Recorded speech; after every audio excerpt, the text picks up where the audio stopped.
No one likes to deliver bad news to customers. But for a lot of business professionals, delivering bad news is a regular part of business. You know the feeling.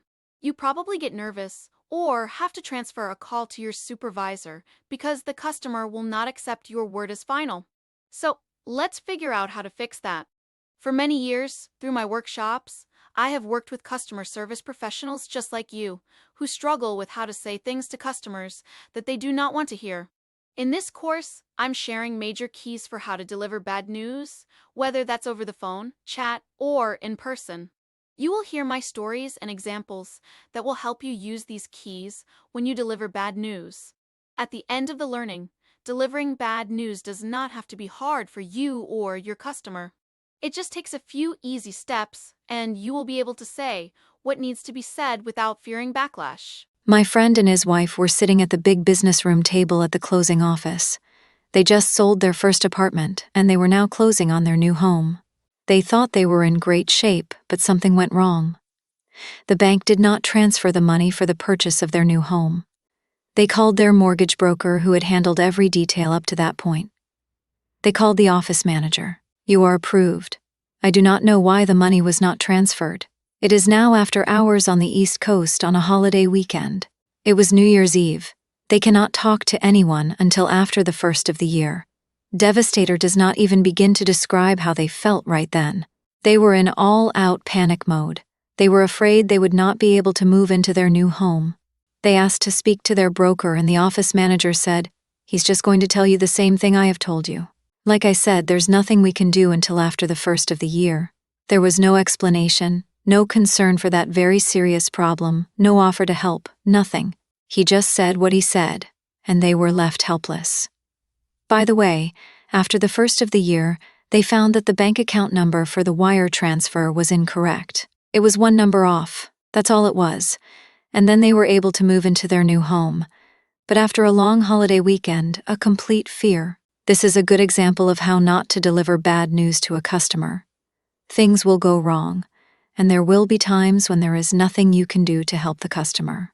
You cannot control the fact that you have to be the bearer of bad news, but you can control how you deliver the news. Therefore, my mortgage broker got it wrong, as a lot of people do. Here are how most people get it wrong when they deliver bad news to a customer, causing a sense of helplessness. More than anything else, customers want help. That's why they call customer service. When your response is, "There is nothing I can do," that causes a feeling of helplessness.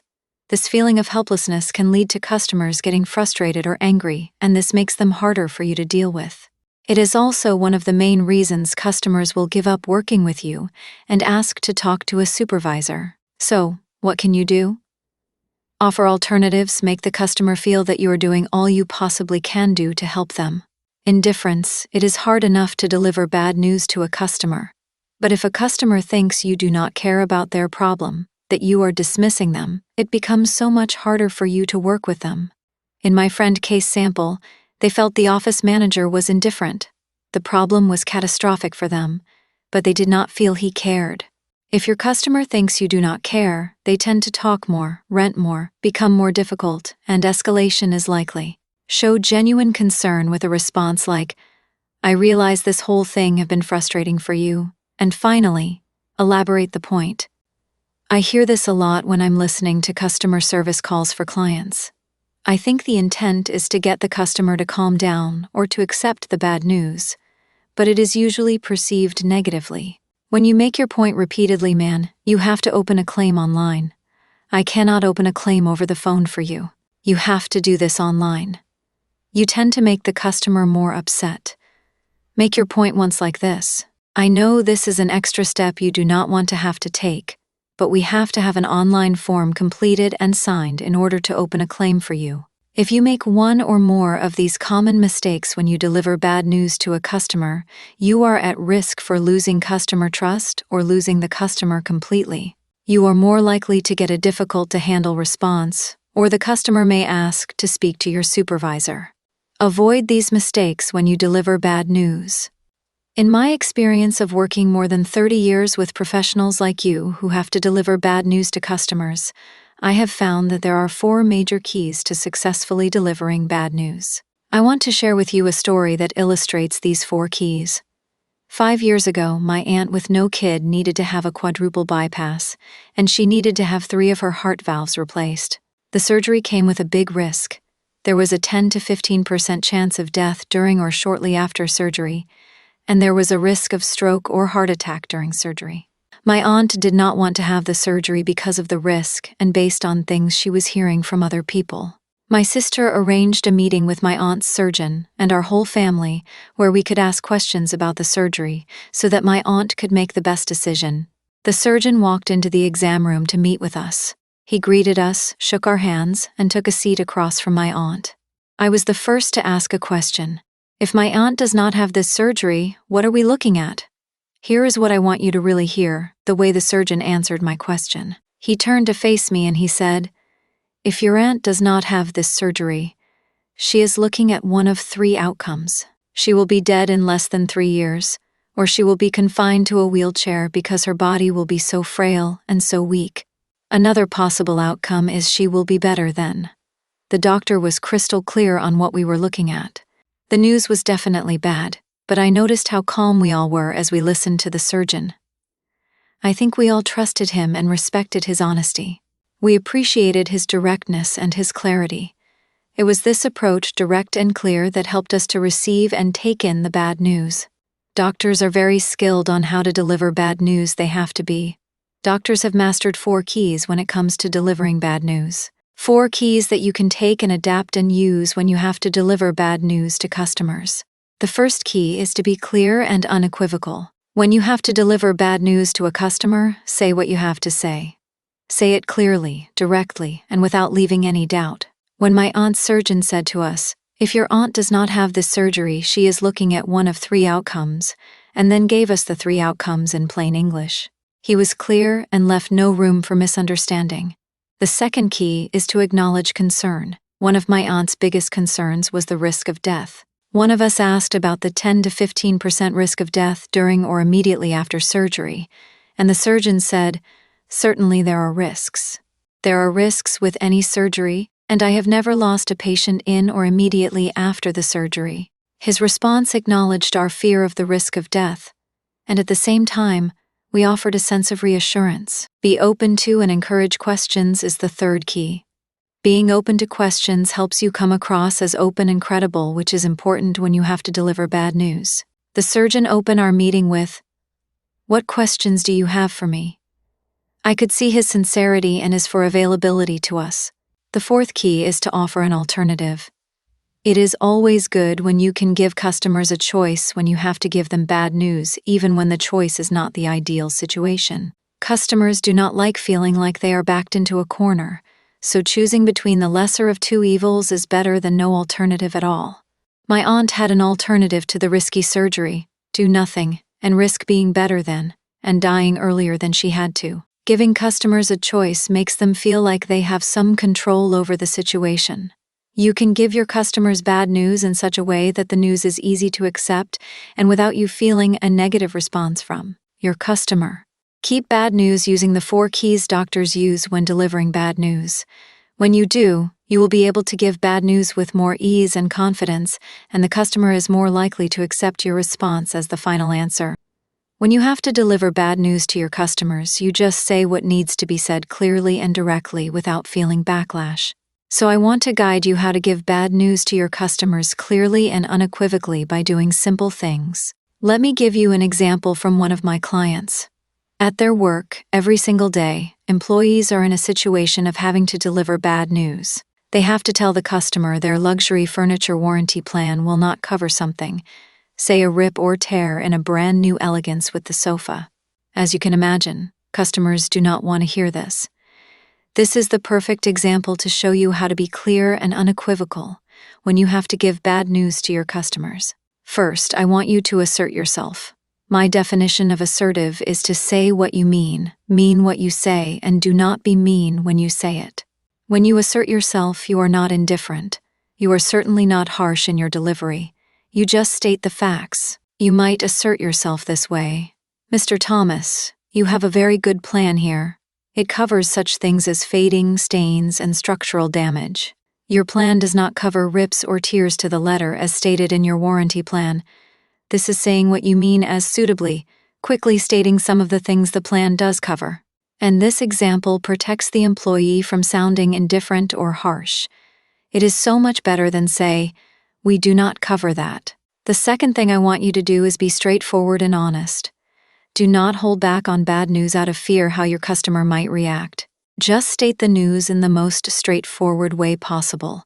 It will not make things easier if you are vague, or if you sugarcoat the news that confuses the customer.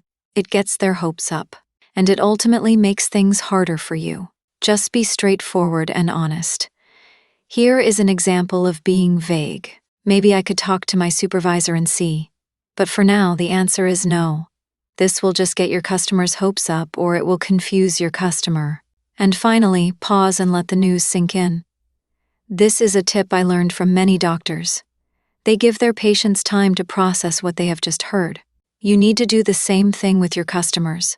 Pause just for a couple of seconds, 1 or 2, to let your customer process what you have just told them. Follow these steps to be clearer and more unequivocal. It will make it easier for your customers to accept the bad news. Let's say this is a live workshop, and instead of watching calls online, you are in a room with me along with 30 other people. And let's say I start the training off with good morning. And let's say that when I say good morning, I am met with silence, awkward silence. How do you think I would feel if I opened with an energetic greeting and not one person in the room said a word in response? I would feel awkward, embarrassed. I would probably be thinking this is not going to go well. Whatever I am thinking or feeling, it is negative. Right. And my next response will be dictated by the negative feelings in my head. I might not be my best as a teacher because I am a little embarrassed and feeling rejected. When a customer who expresses concern, anger, or frustration is not acknowledged, they might get even more upset because what you have done is rejected them. I want to share with you how to acknowledge a customer's concern after you have given them bad news. This will help you help the customer to accept the news you have given them, and it usually makes the conversation easier for you. Psychologists talk about what they call the communication chain. The communication chain says that when a person puts out a verbal message, they expect a response to that message. The first message is a link in the communication chain. If there is no response to the link, the chain is left unlinked or broken. Now we know that we have 2 parts to the brain that serve very different functions. The right side of the brain is where we feel emotions like fear, joy, dread, shock, love. The left side of our brain is the logical side. This is where we perform tasks that have to do with logic, like science and math. So back to our communication chain.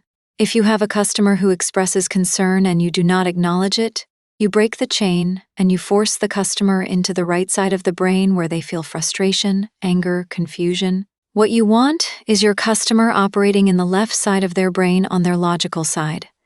You do not want a customer who you have just given bad news to be controlled by their emotions. By acknowledging the customer's concern, you are moving the customer to the left, more logical side of the brain and simultaneously keeping the conversation moving forward by closing the link in the communication chain. Here are some good examples of how to acknowledge concern.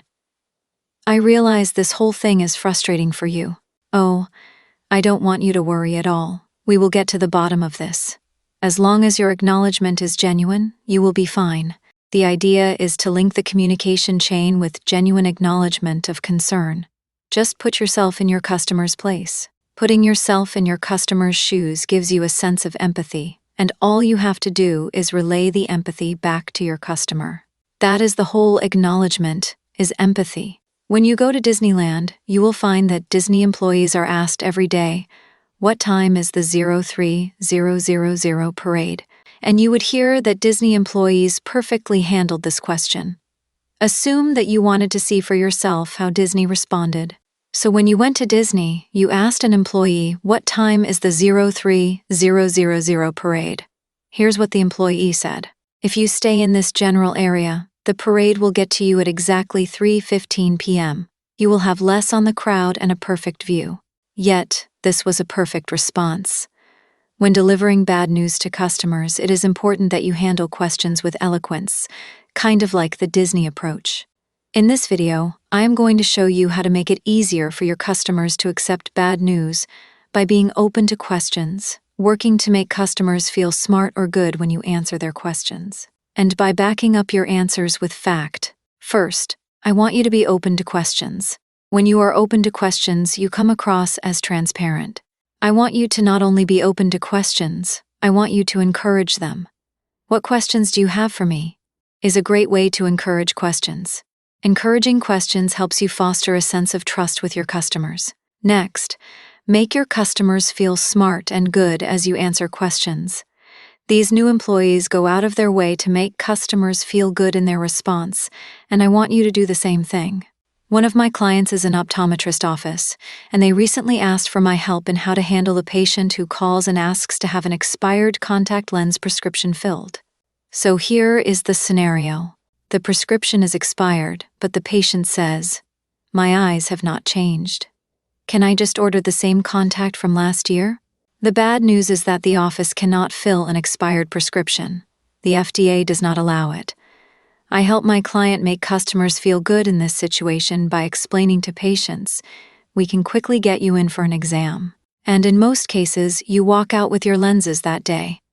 We want to see patients at least once a year to check on the health of your eye. And the FDA does not allow us to fill expired prescriptions. This response makes customers feel that the office truly cares about the health of the patient's eyes. We found that this response not only makes patients feel good, but it results in few angry patients, fewer follow-up questions, and a shorter conversation time. The final thing I want you to do with questions is make sure you provide factual answers. Answers based on fact help you establish credibility and trust. When the optometrist office responds with, "The FDA does not allow us to fill an expired prescription," that is fact, and it is hard for a customer to push back on that. A factual response, in many cases, helps the customer to accept the news, come across as open to answering questions. Go out of your way to make customers feel good when you answer their questions, and always make sure you back up your answers with fact. When you do these things, you will find that your handling of questions builds trust and makes the bad news easier to accept. I went to Starbucks in one morning. I ordered the coffee and breakfast sandwich. The barista said, "I am sorry. We are out of that sandwich, but I can give you any one of our breakfast sandwiches on us." Without even a second of hesitation, the employee made things right by offering me an option. And the offer came so quickly that the bad news of my sandwich being sold out did not even seem like bad news. When you deliver bad news to a customer, you need to try to offer an option to fix the problem. Let's look at how you might offer choices to customers when you have to deliver bad news. When you give customers alternatives, you give them a sense of control over the outcomes, and customers love to be in control. You cannot really resolve the problem after giving the customer bad news if you do not offer an acceptable alternative. There are 3 things to keep in mind when giving customers alternatives. First, do not ask the customer for options. Assume you made some mistake years ago when you worked in car rental. A customer showed up to one of your locations with a reservation. You were in an oversell situation and out of cars. The angry customer called our corporate office and escalated to your desk. Trying to appease the customer, you asked, "How can we make this right for you?" The customer said, "I'd like free car rental for the rest of my life." Don't make this mistake because you might get a request that is ridiculous. Instead, you state the options. It would have been better for you to say, "What we can do is book you with a competitor, take you to their location in our shuttle, and we'll pay any differences in charges." Always state your alternative and never ask the customer what they want. Predetermined choices. Predetermining options gives you confidence and greatness in solving issues with customers. Sit down with your management team and predetermined solutions. This will make your job a whole lot easier. This is something I do with my clients. We sit down and we come up with the top reasons customers would be given bad news. This might be 3 reasons, it might be 5, or maybe it's 10. And for each situation, we predetermine what an acceptable alternative would be. Finally, do not apologize for the option you offer. Apologizing for the alternative takes away the value. Suggest the alternative with confidence, if not enthusiasm, so that your customers know that they are getting value like this. Your flight was canceled. We have rebooked you on the next flight, and you will still make it to your destination this afternoon. Offering acceptable options after delivering bad news makes the bad news easier to accept, leaves the customer with a good experience, and it makes your job so much easier. In this video, you will learn how to manage your body language in such a way that makes you come across as confident and powerful when you have to deliver bad news face to face. Using the right body language will not only make you feel confident, it can make accepting the news a bit easier for your customer.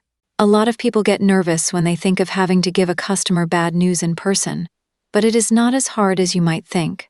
You can deliver any kind of news to a customer with more confidence and more ease by doing 4 things. First, make eye contact. Avoiding eye contact makes you look nervous and powerless, so always make eye contact. If looking directly into a person's eyes makes you uncomfortable, try looking right between the eyes. If you look just like you are making great eye contact, I want you to stand up straight. Do not lean against anything, and do not shift your weight to one side of your body. Just stand squarely. Good posture makes you look confident and powerful. Keep your hands visible. When we are nervous, we tend to put our hands behind our back or in our pockets, or we fold our arms, partially concealing our hands. Keeping your hands visible will help you appear strong and confident.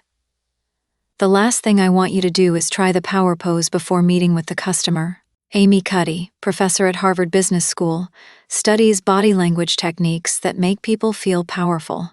In Cuddy's research, she found that if people stand like Wonder Woman for 2 minutes, their testosterone in both men and women increases significantly, and their cortisol, stress hormone, drops significantly. What is standing like Wonder Woman?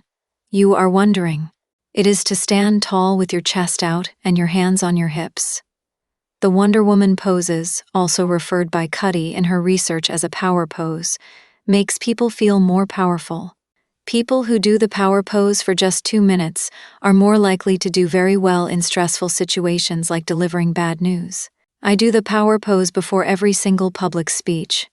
Delivering bad news to a customer face to face is pretty easy when you let your body language work for you. Make eye contact. Keep your hands visible. Stand up straight and consider the power pose. When you do these things, you will deliver the worst of news to customers with confidence and ease. The most important thing you need to master when giving bad news over the phone is your confidence. You need to feel confident, and you need to be perceived as confident. First, I want you to speak a bit more slowly. Speaking fast makes you sound nervous. When you slow down, you sound more confident and you are able to articulate better. People who talk more slowly are perceived as more powerful and confident than people who speak at a faster pace. Focus on using a casual, friendly tone. Just because you are delivering bad news does not mean you have to sound tough or anything other than friendly. Talk in a casual and friendly tone like you would if you were delivering bad news to a friend or family member. Try to avoid words that cause tension. A word that might cause tension is unfortunately. Just leave out the word unfortunately and state your news. When you are talking to someone face to face, you get immediate feedback from facial expression and body language, so you know if your listener is confused, upset, or uncomfortable. But over the phone, you do not get that visual feedback. So we need to choose words that do not cause tension. A computer company found that the word crash made the product sound useless, intended to make the customer more upset. Employees were told to avoid this tension-causing word and instead say, "Stop responding." Translate words you think might cause tension into words that are easier for your customers to hear. My next tip is giving verbal acknowledgement. If you could see your customer react to the bad news, you would likely nod and use your facial expressions to show you understand. Over the phone, you can acknowledge your customer's reaction by saying things like "I see." The last thing I want you to focus on is speed with finality. Over the phone, you need to be confident and clear when you deliver the bad news. Otherwise, the customer might push or even ask to speak to someone else. Make sure you do not say something like, "I wish there was another way." Talk like this. "We can get you in on the 26th, which is 2 weeks from today. If we have a cancellation, we can call and offer you that slot." You can effectively deliver bad news over the phone. It takes just a little more focused effort. Slow your pace a bit, speak casually, and try not to cause tension with your words. Because more and more customer interactions are happening over chat and even text, the situation where you will have to deliver bad news over chat and text are increasing. So you need to know the best ways to say what your customer does not want to hear in short messages. I'm going to talk about how to do that in this video. It was my friend's first trip to Disney World. He bought a $1,000 high-quality digital camera online special for this trip. When he got the camera, it was not what he thought he had ordered. It was the type of camera where you still needed to use all type of memory card. He intended to buy a camera that saved the video to the camera's normal flash memory, so he sent it back. His plan was to just go to a local store and buy the right camera, but he needed to get the credit from the first camera to hit his credit card. He did not have $1,000 to spend twice. 2 weeks after he returned the camera, he reached out to the company over chat to check the status of his return. Here is how the employee told that his return was not yet processed. "Mr. Peter, I am sorry. The camera return has not been processed yet. I know you are anxious to have this completed. The return processing time can take up to 15 days from the date an order is returned to us. I hope your item is processed soon." This was perfect. I love the way the employee delivered the news to him. She used his name, she apologized, she gave his details on what he could expect next, and she acknowledged his concern by saying, "I hope your item is processed soon." It was hard to stay in any negative feelings about the processing time with a response like this. What he remembers most about this chat was how the employee made him feel with her response, not the bad news. You can give your customers bad news over chat or text and have them walk away remembering your response more than the bad news. Just like in my example, all you have to do is 5 things, and these 5 things apply whether you're texting or chatting. When you have the customer's name, use it. Using the customer's name makes the interaction more personal and it sounds friendly. Use personal pronouns like I, me, and you, and your writing will sound and feel more personal. Probably no single language choice is as effective in making business documents human and personal as well-chosen pronouns. This is a quote from the Franklin Covey Style Guide. And I agree, customers are communicating with you on their phones and tablets. So, keep sentences short and aim for no more than 2 sentences per interaction. It is easier for customers to read your messages on smaller devices when you keep them short. Write in a friendly tone. Your tone over chat and text needs to be courteous, casual, and conversational. Talk like you would if the customer was sitting right across from you. I once had a chat with the company and found out my damaged tablet was not covered under warranty, and it had to be replaced. Here is how the chat agent broke the news. "Well, Chalk, it looks like the device needs to be replaced." His casual and friendly tone made it a little easier for me to hear the news. And finally, the options whenever you can. My tablet was no longer under warranty, but the agent quickly gave me options and even sent those options to me via email. You will not always be able to offer options after delivering bad news, but whenever you can, make sure you do. Delivering bad news over chat and text is actually easy when you use these tips. So I got bad news from the company, and it was delivered over email. I'm going to read to you the actual email I received, but I will leave out any identifying information. The subject of the email read, "Reward points denied." "Dear Chuck, I regret to inform you that your request for reward points has been denied. While you initially booked the hotel on website, the hotel canceled your reservation. You state that the hotel reworked you through their system. Well, you may have stated the hotel because your travel plans were altered. You did not earn reward points." This email has lots of problems. First, the bad news is mentioned right away in the subject line and again in the first sentence. When I read it, my first reaction was shock and then anger. When you deliver bad news to a customer over email, do not do it this way. You want to start your email out politely. The bad news is not what you lead with. And when you do deliver the bad news, you must present it from the customer's perspective, acknowledging their concerns. Throughout the email, you need to focus on your customer's reaction to the bad news. The first thing I want you to do is start your email out politely and professionally. Never go right into the bad news and do not make the bad news your subject line. In my example, the subject might be reward points. The email could have started out something like this. Thank you for being a loyal member of our rewards program. Next, clearly state the bad news or any decision you are giving the customer, and always explain the reason behind your decision. Here's an example.